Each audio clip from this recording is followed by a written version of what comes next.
ঘড়ির কাঁটাতে বাজে পুরো এখন 11টা।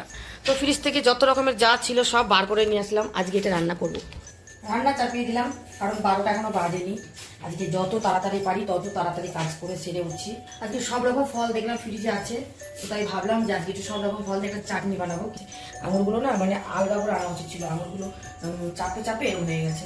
তাই হোক খেজুর কিশমিশ দেবো, দিয়ে একটা যেরকম অনুষ্ঠান বাড়িতে বানায় না, খেয়েছিস অনুষ্ঠান বাড়ির মতন বানাবো। একটু পাতি লেবুর রস দিয়ে দেবো, তাহলে একটু টকটক হবে খেতে। আমাকে বলার কথা আমি জানি যে ফ্রিজে আমার ঠাকুরের বাসন মাজার থাকে, তো আমি জানি আছে। আর ধনে পাতাও দিয়েছি স্যালাডে, শুধু শসা আর লেবু রেখেছি। আচ্ছা, এর মধ্যে এই যে আমুদি মাছের চচ্চড়ি, বেগুন আলু সিম দিইনি ছেলের জন্য করা, পেঁয়াজ কলি দিলে ভালো হতো, পেঁয়াজ কলি দেওয়ার সময় পাইনি। মূলো দিয়েছি, শীতের সবজি বলে কথা। কাতলা মাছ আর পাঙাশ মাছ একসাথে রান্না করেছি।